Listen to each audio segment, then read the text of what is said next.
Audit जो आता है ना पूरा पकड़ता है कोई भी इंटरेस्ट, और इसीलिए हम लोग ना नगर निगम का कर्मी कोई चोरी कर सकता है ना कोई पब्लिक चोरी कर सकता है।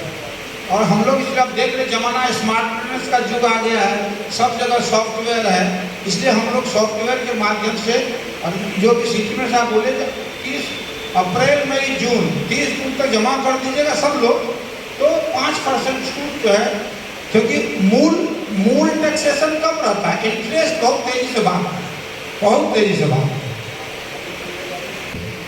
फिलहाल मैं टैक्स के बारे में बता देता हूँ, बाकी सारा डिटेल प्रेजेंटेशन स्वास्थ्य समिति बिहार की तरफ से होगा। टैक्स का जो है होटल, बार, हेल्थ क्लब, जिम, विवाह हॉल, इसका रेट जो है वो 3 गुना बढ़ गया है।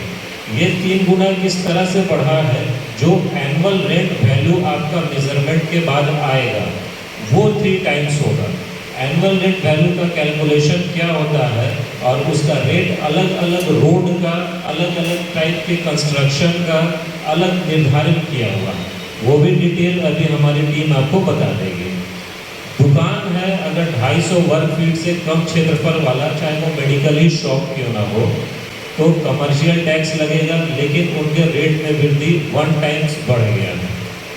दुकान 2 तरह का है, सेकेंड पार्ट में शोरूम है, शॉपिंग मॉल है, सिनेमा है, मल्टीप्लेक्स है, प्रयोगशाला है, इनका 1.5 गुना रेट बढ़ गया है। वाणिज्यिक जितने भी कमर्शियल ऑफिस हैं, वित्तीय संस्थान हैं, बीमा कंपनी, कार्यालय, निजी अस्पताल और नर्सिंग होम, बेसिकली निजी अस्पताल और नर्सिंग होम से यहाँ लोग आए हैं, तो उनका सबसे अधिक 3 गुना बढ़ा है। उद्योग है, कार्यशाला है, गोदाम, वेयर हाउस, इसका डबल हो गया है।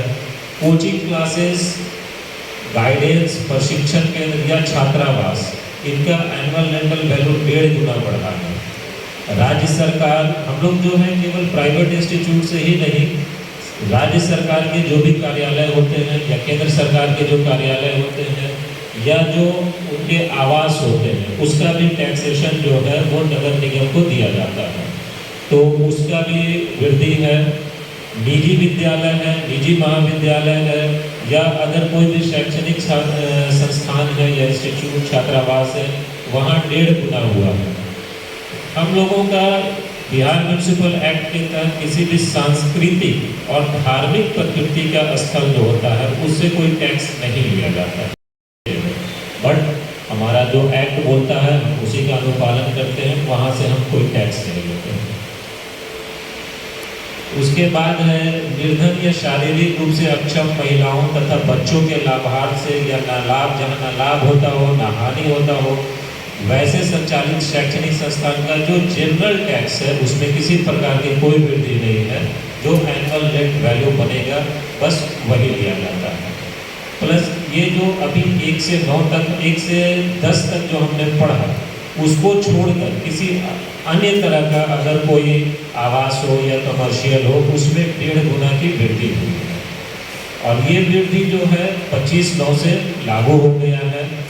प्लस इसमें छूट का भी प्रावधान है, अगर समय पर आप टैक्स जमा कर देते हैं उस वित्तीय वर्ष का, जैसे ये वित्तीय वर्ष है 2023-24 चल रहा है, 23-24 में अगर आपने प्रथम तिमाही में आपने टैक्स जमा कर दिया, इट मीन्स कि अप्रैल से शुरू हो गया, अप्रैल मई जून, 30 जून तक अगर आप टैक्स जमा कर देते हैं उस वित्तीय वर्ष का, तो आपको 5% का उसमें छूट मिलता है। जून के बाद अगले 3 महीना, जुलाई, अगस्त, सितंबर, 30 सितंबर तक आप अपना टैक्स जमा करते हैं तो उसमें कोई छूट का प्रावधान नहीं है। आपका जो टैक्स बना वो टैक्स आपको जमा करना पड़ेगा। लेकिन जैसे ही सितंबर के बाद 1 अक्टूबर से आप बढ़ते हैं आगे की तरफ, तो आपका टैक्स जो है उसमें 1.5% का इंटरेस्ट लगने का प्रावधान है। ये नोटिफिकेशन जो है 2014 से ही चल रहा है, जिस समय जो है आपका रिक्त भूमि का भी जो है टैक्सेशन का निर्धारण करने का अधिसूचना जारी किया गया था। तो सबसे अनुरोध यही होगा कि अपना समय पर टैक्स जमा कर दें।